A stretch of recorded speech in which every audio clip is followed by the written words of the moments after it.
All right, guys, this is Ken Kowalski at Second 50 Strong, and today we're going to talk about the 7 things that guys who are dominating the second 50 years in their life are doing. Let's do this.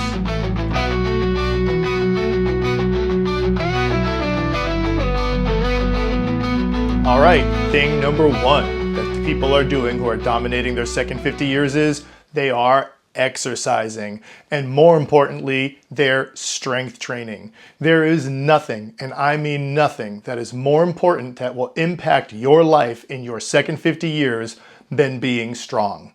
There are tons of medical studies out there, from grip strength to walking speed to the ability to get down, squat down onto the floor and get back up again, that all relate to health and longevity for people in their 70s, 80s, and 90s. And not only that, being stronger will allow you to just experience more of life. It will allow you to be more adventurous with what you are able to do, to spend the money that you made, to go to the places you've wanted to go to use the things that you've bought, to be able to live more life because you have the strength to do it. There was a gentleman I knew years ago, a retired lawyer in his mid-70s, and he was an amazing man. Just an incredible guy. When you got invited over for dinner, you knew you were going to have some very deep, engaging conversation, not only with him, because you were never the only person invited over for dinner. He had a big table. It was always filled with people, and he ran that room. He ran his house, and he would ask the most engaging questions and just had this presence about him, this very authoritative presence about him in his mid-70s. It was really wonderful to be around, and he had a baseline of minimal baseline of what he thought was okay strength-wise for himself, and that was he was able to bench press 10 reps of his body weight, and that's something every day, and that's something he was planning on doing forever, for the rest of his life, is that he was going to be able to bench press 10 repetitions of his body weight. Now, he was mid-70s, probably weighed about 160 pounds, pretty impressive to bench press 10 repetitions of 160 pounds in your mid-70s. And I saw his weight rack. I saw the weight sitting there on the bench because he basically left it there all the time. And he had a lot of other exercise equipment. You can do other things. He liked to bike. He liked to do other exercise, but strength training was the foundation of what kept him strong and active. And it is as men's foundation of what keeps us strong and active. So the most important thing we can do for number 1 is start to strength train. Number 2 thing that people are doing who are killing it in their second 50 years of life is they are managing what they are eating. They are having discipline with what goes in their pie hole. I call it pie hole management, right? Like what goes in. Now, in the world of nutrition, there are experts all over the place, and all of them disagree with each other. And actually, it's embarrassing. They should all be kind of embarrassed on how they just all disagree with each other. They should have this conference where they come together and say, guys, we look like a bunch of idiots. We're all just disagreeing with each other. It's really very confusing to know what to do and how to eat. But there are a couple things that people do agree on, from vegetarians to carnivore to keto to paleo, whatever it might be, veganism. There are 2 things that most people will agree on, and that is what not to put in your pie hole. And those are 2 things. One is refined sugar. Why? Refined sugar is a poison. It's killing you slowly. It does. Google negative effects of refined sugar, and you will be sitting there for a long time reading all of that information. What our bodies, over the hundreds of thousands of years that people that looked like us have been roaming this earth, have never run into refined sugar and processed carbs, right? Because processed carbs, simple carbs, we can say, refined flours, refined corn products, anything like that, they get turned right into sugar in our system anyways. A lot of times it happens even in our saliva, with the enzymes in our mouth start to turn those simple carbs into sugars. And once it hits our bloodstream, our body goes on DEFCON 5. It is on high alert. It needs that sugar out of your bloodstream, or it will kill you. That's the problem with diabetes, right? When you lack the ability to get that sugar out of your bloodstream, So your pancreas gets signaled, releases insulin, insulin goes in and does a masterful job getting that glucose, that sugar out of your bloodstream by putting it into your cells, into your liver, into some other organs, and then it starts storing it as fat. Puts it in your muscles too, glycogen, but then it starts storing it as fat. Guys, excess sugar gets stored as fat. That is what it does. And not only that, eating sugar makes you hungry again when you're not really hungry and when you don't need food, because that insulin doing such a great job getting that sugar out of your bloodstream crashes your blood sugar levels, which wants to be at a happy low medium, crashes it, and now you're shaky, now you're lightheaded, now your stomach is all grumbling up, thinking you need to eat again when really there is no good reason for your body to take in any more food. Processed foods. Now, what is a processed food? A processed food is anything that comes from a factory. We're talking conveyor belts. We're talking smokestacks. We're talking it gets put in a bag, a box, a container of some kind from far away, shipped in a truck, and sent to you, and is able to sit on a shelf for months and months and months until some poor bastard comes around and eats it, right? The problem with processed foods are they are loaded with chemicals. Now, yeah, they have refined sugar in them. Yes, they've got these simple carbs in them, but really the problem is they're loaded with chemicals. And these chemicals are able to get into the food due to the GRAS loophole. GRAS is an acronym that stands for Generally Regarded as Safe. And this was set up by the Food and Drug Administration to make life easier for the food industry decades and decades and decades ago, so they wouldn't have to register every time things like salt or vinegar. But now, because it's been used as a loophole, there are thousands upon thousands of chemicals that are getting put in your processed food. You have no idea you're eating it. You have no idea what it is, and you have no idea what it's doing to you, and neither do they. They don't care. The food industry has no idea what this stuff is doing to you. They don't even need to research it. There are chemicals in the food that we are eating as Americans that are banned in other countries because they are so unhealthy for us, and yet we are eating them regularly when we consume processed foods. If you were sitting in the food court in the mall or a cafeteria somewhere and some stranger just kind of sidled up to you and started sprinkling these unknown little chemical dust in your food, would you continue to eat it? No, you'd probably punch him in the face too, right? That's what I would do. Yet that is exactly what you are doing when you're eating processed foods, is you are eating chemicals that were put there from a complete stranger. And you don't even know what they are. And you're letting your body just consume that stuff. So those are the two major things that people are doing who are just killing it in their second 50 years, is they know better, right? They know better. They don't eat processed sugar. They don't eat processed foods, because you can't work at your optimal level if you are not feeling your best. And it's impossible to feel your best when you're poisoning yourself with sugar and eating these thousands upon thousands of chemicals in processed foods. Number 3, the third thing people are doing who are killing it in their second 50 years, these guys, they are in a mindset of growth, right? They are learning new information, acquiring new skills, and raising their value, right? That is just a habit that these guys get into. They are either learning new abilities to do or getting better at what they already want to do, right? And they're doing it through reading books. But what's even better nowadays are audiobooks. Like, I have consumed lots and lots of audiobooks, hundreds and hundreds and hundreds of dollars worth of audiobooks to get to where I am today. And it's the easiest thing in the world. There is this gentleman who has since passed away named Paul J. Meyer. And he is a self-made multimillionaire, amazing man. He's written some great books I've read. I actually got to listen to him and see him in person many years ago. But one thing he said that always stuck with me is there anything easier than listening to something? I mean, really, do you have an excuse not to listen to something?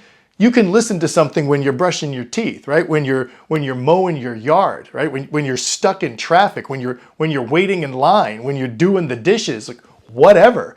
You can always be giving yourself good information and learning new things by listening to something.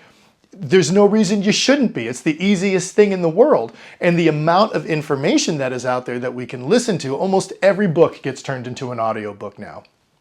So easy to do. And over time, what I've learned is to put it on a little bit of a higher speed, right? You go through your Audible account, your iBook or Apple Book, whatever it's called, account, and you can actually increase the speed. For me, 1.2, 1.5 is perfect, and I can move through these books even faster and retain all that information. And a lot of them even have PDF downloads now, that if they have charts or graphs or whatever, or information that they want you to have written, you buy the audiobook and you can download the PDF files and still get that written information and print it right out at home. It's a win-win situation for everybody.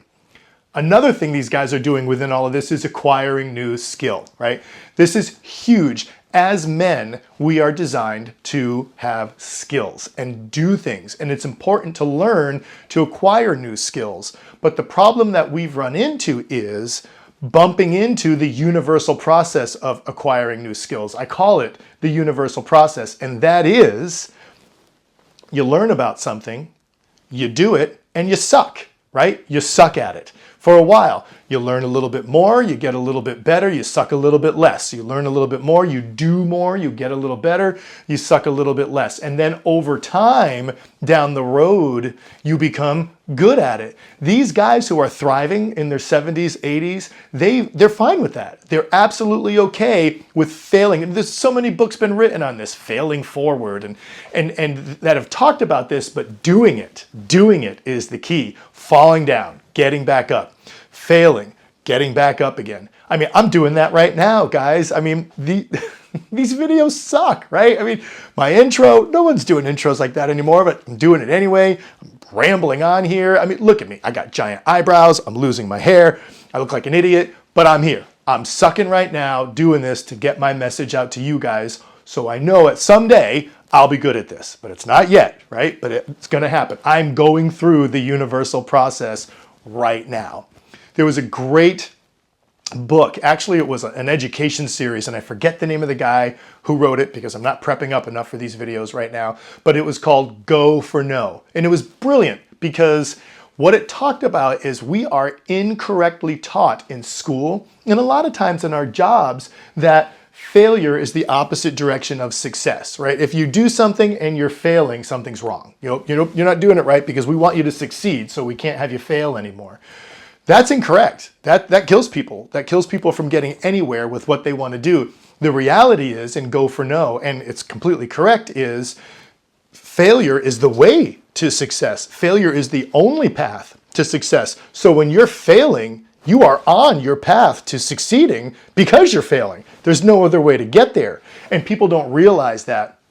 And the people in their second 50 years who are really killing it and doing very well with their lives, they get it. And they go through that process over and over and over again, and they're fine with that universal process of sucking before you're good, just like I'm doing right now. All right, before we move on to number 4, I want to talk about how I got this information. You know, I wasn't sitting underneath a tree with my chin in my hand, pontificating about all of this stuff and just making this stuff all up. What I did was, let me back up. About 15 years ago, I started to notice men were declining for no good reason at all. And I was working at a rehab. I'm a physical therapist for 30 years. I'm going to be going to work in an hour from now. And I was working in a rehab department that had a long-term care facility attached to it, a nursing home. Okay, it was a nursing home. And I would have to treat a lot of these people sometimes, painful shoulders, backs, whatever. And I would learn their diagnoses and realize most of these guys, they didn't need to be there. They didn't get that unlucky diagnosis that was just doomed, that made them a victim, which people get, I might get, you might get, that can happen. But so many of them, I'd say 70% of them didn't have those diagnoses. They were there because they just let themselves waste away, right? They made bad choices to either do the wrong thing or not do the right thing over and over and over. And as those choices are being made, it's like pennies in a piggy bank. Eventually, the piggy bank gets full. And what do you got in there is the result of the choices you made every day. And they didn't need to be there. And it was like film clearing from my eyes where I just started to notice, oh my God, there's so many people are sick that don't need to be sick. So many people are frail that don't need to be frail. And nursing homes are filled with women, mostly because the guys are dead already, right? I already told you last time, popular nursing home finder, place for mom. Why isn't it a place for mom and dad? Dad's already dead, right? They know that, so statistically. But the guys that were in there, not only were they miserable, they didn't really need to be there. And I saw them, but what I also started to see was in the minority, the guys who weren't like that, right? They were more rare, sure, okay, but they weren't. They were just strong, masculine, confident men in their 60s, 70s, 80s. I once worked with a gentleman in his 80s who created this huge real estate conglomerate, right? It wasn't even I'm in Maine, but it wasn't even in Maine at the time. He, of course, retired in Maine. And he was telling me about all the work he did and how hard it was and all the problems he had and how he failed for so long. And I said, my God, that's so amazing that you did all of that. And he goes, yeah, but I was in my 50s. I was so young then, I could do anything, right? So 50s, this is the perfect time that we are able to make all the changes in the world we want to make all the difference. And you can in your 60s and 70s too. 50s just ideal. But I started meeting these people and I made a rule with myself a very long time ago, probably in my 20s. When I run into a guy who has what I want, I'm asking him questions. And I'm not going to be a jerk about it, but the first thing I'm going to do is I'm going to compliment him, right? And I came up with this system and I just started seeing, either guys that were amazing that I treated. They had a shoulder injury from racquetball to spouses, parents, brothers, whatever, of other people that I worked with. These guys really stood out as being amazing. I made it my point to ask them questions, to learn about this. And I've been doing this for a long time now. The first thing I would do is compliment them, very sincere. Typically, they have a lot of things to be complimented about. They dressed nice watch, nice home, nice car, whatever. And then I would say something to the point of, what's your secret? Or how did that happen? So let me say, God, John, you look amazing. How old are you? 70 something? You look incredible. What's your secret? Or, geez, this house is absolutely beautiful. Thinking to myself, and this is true, my home could fit in your living room, right? This is how big some of these people's houses are. This house is gorgeous. How'd you get it? How did it happen? And most people love to talk about themselves. And then I zip my lips and I listen actively. I'm nodding my head, little, yeah, that's amazing. Oh my gosh. And then anytime they hit on something that I want to go more into, or I want to go in that direction, I say the magic words. How so? Right? Gosh, it was really difficult getting this house. We moved over here from so-and-so and the price was whatever. Really, how so? Or, yeah, it took me a long time. I used to be a lot more overweight and then I lost it all and it was a really long journey. Really, how so? And I love the phrase, how so, because it's so unassuming, it's not threatening, and it gets people to keep talking. So then, here's my real magic secret. And I can't even believe I'm going to share this with you guys, but I am. And this is the real winner. I love this one. And I made this up myself. Is when they're done talking to me and I still want more information, I will reflexively say back to them what they've already said. We all know how to do that, right? So you just paraphrase back to them, but here's the sneaky part. I'll make 5 to 10% of it wrong on purpose, right? I'll get any more than 10% wrong. They think you're an idiot. You weren't paying attention. They're out of there. Those guys don't suffer fools, right? They're gone.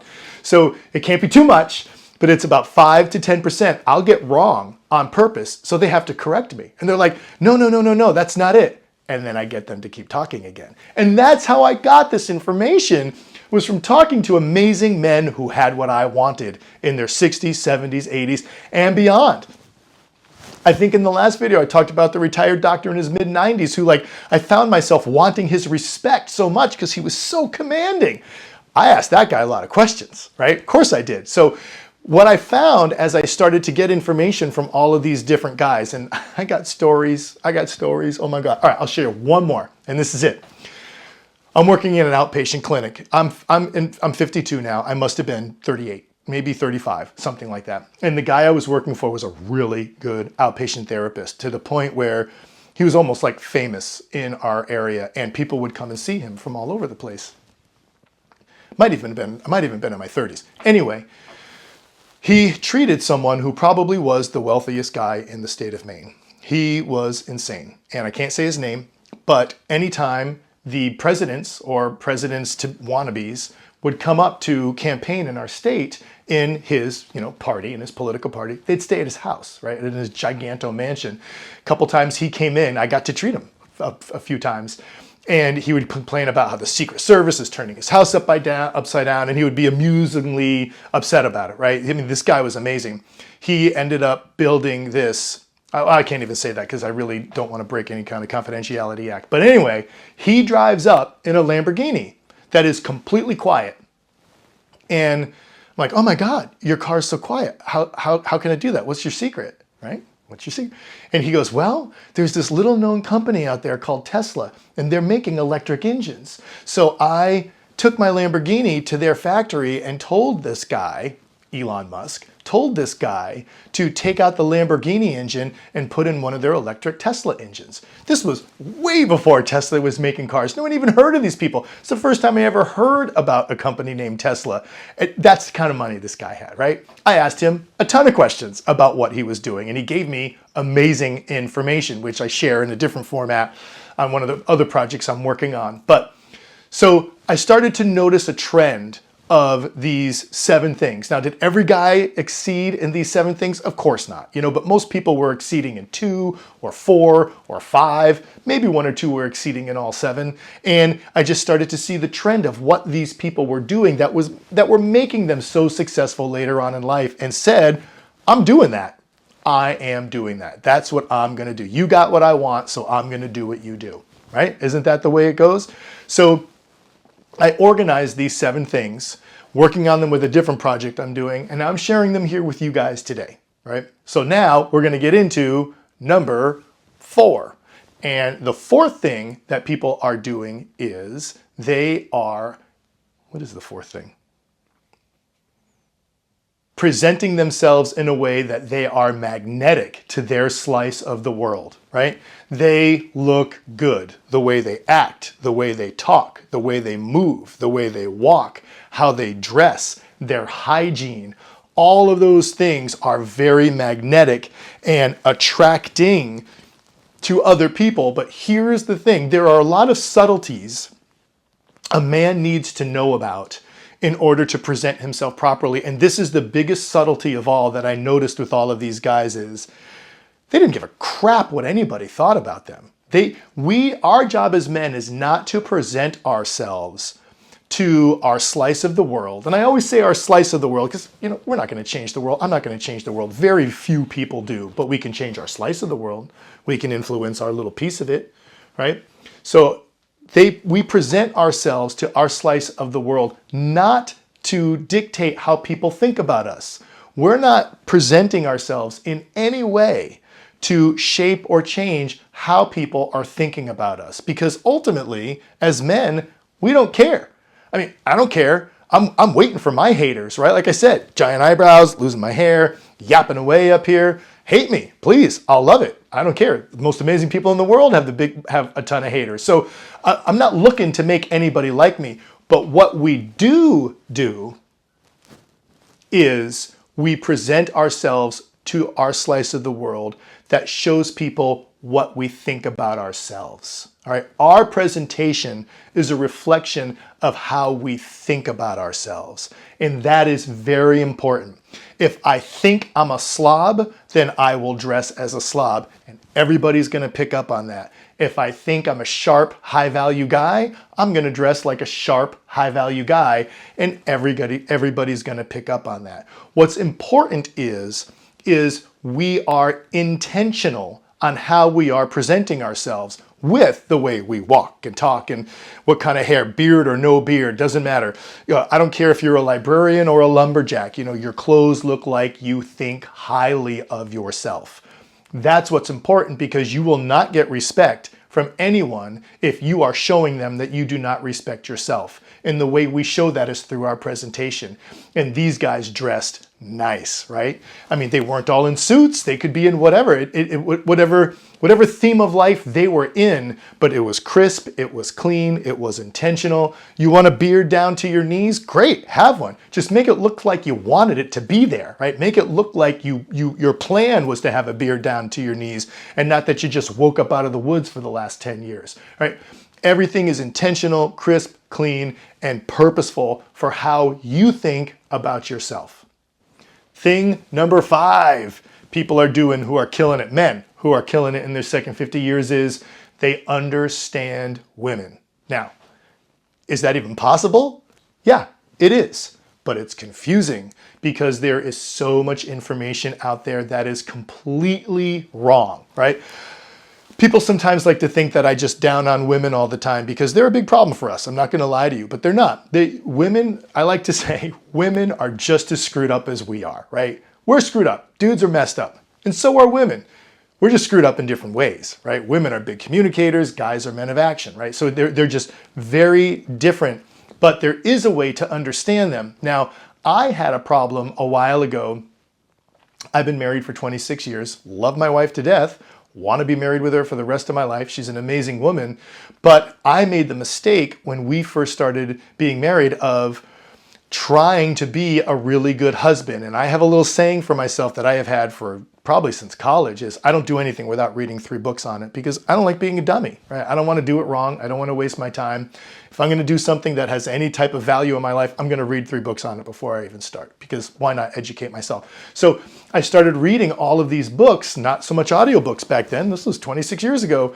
And thinking I was doing the right thing of giving women what they want and how to be a good husband and how to have a good marriage. And I was straining our marriage so much because the information I was reading was garbage, absolute garbage. It did not work.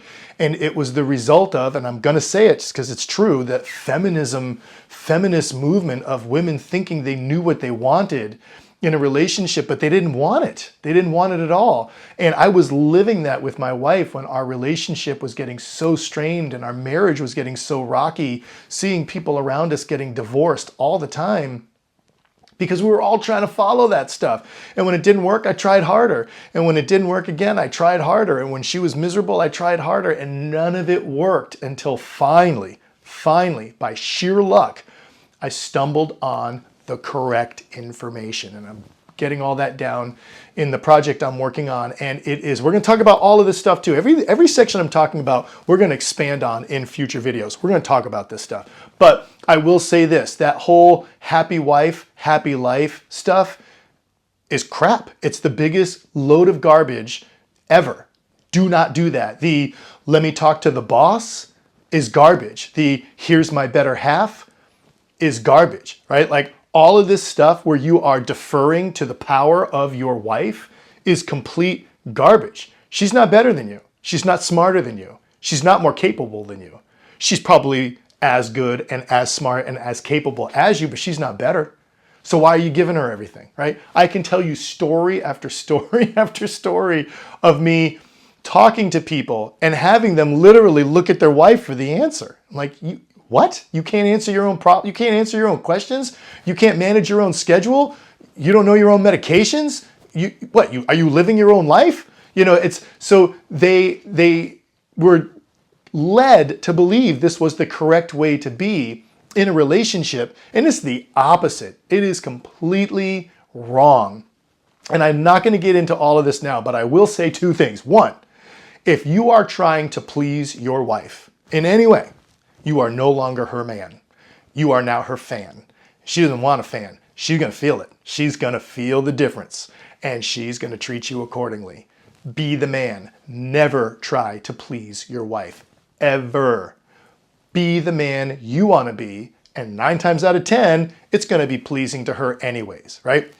I clean the toilets. I wash the tub. I vacuum and do the kitchen floor and mop the kitchen floor.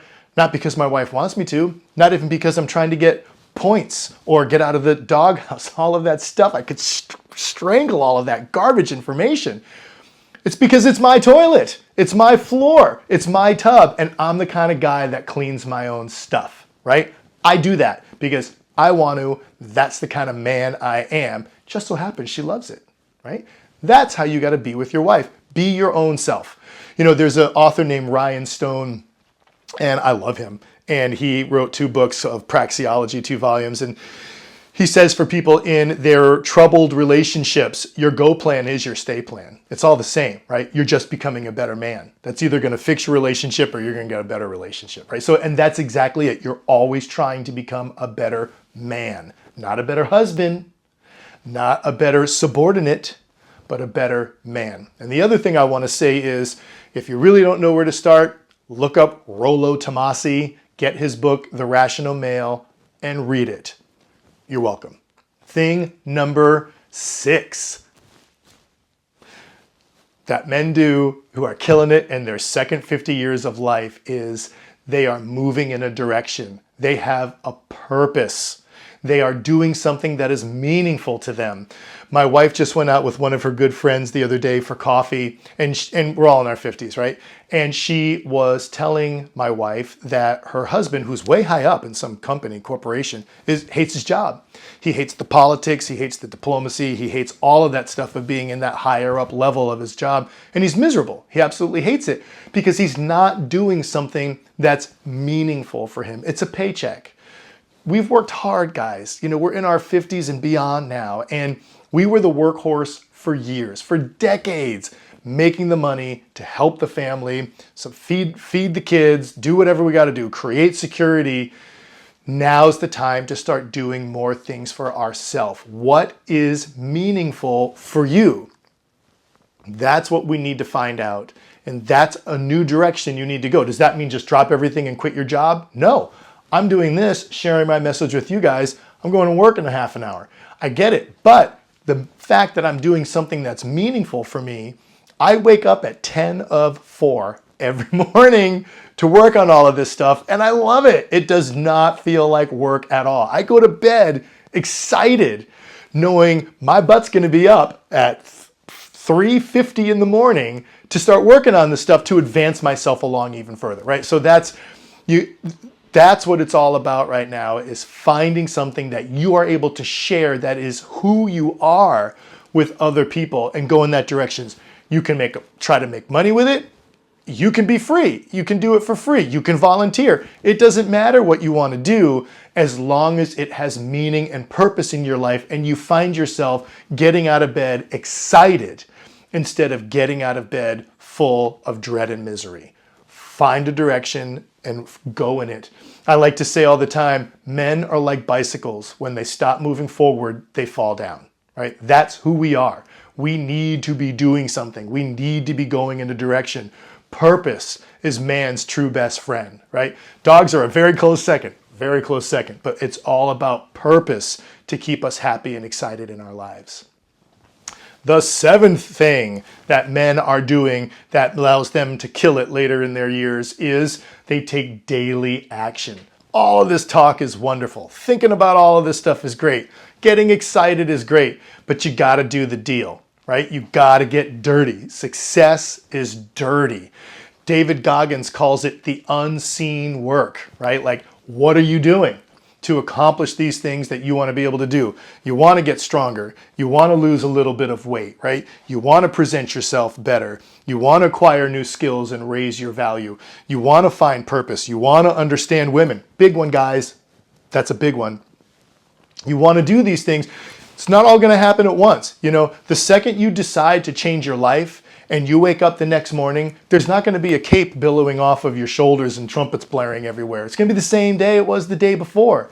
The question is, did you do a little bit, right? You got to do a little bit each day. So when you go to bed at night and ask yourself that question, did I move forward in the direction of my life I wanted to go? You get that honest answer of, yes, I did. Okay, I love you. All right. I'll edit this part out. Don't you worry. Love you very much. Yes, thank you. You sound great, by the way. Do I? Because I think I'm just a giant dummy. No, I don't know. And I like the background. I saw that. I noticed that yesterday. It's very nice. Thank you. I'm trying, man. All right. Well, I love you. All right. That's my daughter if I don't edit this out. Get in here. Get over here. Ah! All right. Want me to leave the door open or the cats? You leave it closed. The cats will screw everything up. All right. I love you very much. Bye-bye. Bye-bye. All right. So they can give themselves that honest answer in the dark. Yeah, I did what I needed to do today. I did it. I had discipline. I took action. Men, we are creatures of action. We are the ones who have built so much in this world and built so much in this country because we need to act. So it's important to go from the feel good, the thinking about it, to the doing. And that's what these guys did. And they were okay with the delayed gratification down the road where they knew nothing's going to change for a while. And you're going to have those bad days. You're going to suck, right? Like I am right now. It's okay to have that happen. And they get it because they've done it so many times of acquiring those new skills and doing new things that they take the daily actions without being what I like to call the Baruch assault, right? Or Varuk assault from Willy Wonka. Like, I want it now and I want it all and I want it now, right? That's how our minds like to be. They love to be that Varuk assault of her dancing before she goes down the little chute with the goose egg there. I want it all, I want it now. That's not reality. They work hard knowing they're not going to get any reward until way further down the road, and they still put in the daily work. That's what these guys are doing. So I wanted to share these 7 things with you. We're going to break these 7 things down over times, like why is it so important to strength train? You probably don't know the answer because it's a biggie. And then the number one way to be able to know exactly your perfect style of eating that's guaranteed to work. Not easy. It's not easy, but it's guaranteed to work, and so on and so forth.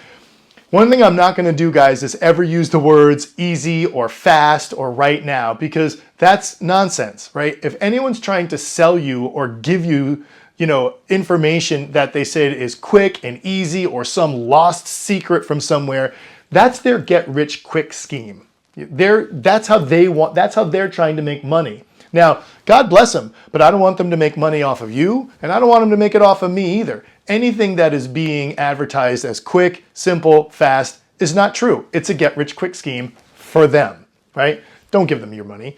You got to work hard. You got to work hard for anything and everything that you want that is of value, and that's what this is all going to be about. Are you ready to do it, or are you not? To work hard, right? I'm also a wrestling coach. Been doing this for about 15 years now as a coach. I don't tolerate laziness very well. So you got to put in the work. You got to do it. And is it worth it? Of course it is, right? Of course it is. So that's it. This is Ken Kowalski from Second 50 Strong. Get strong as hell. Redefine your prime. And I will see you next time.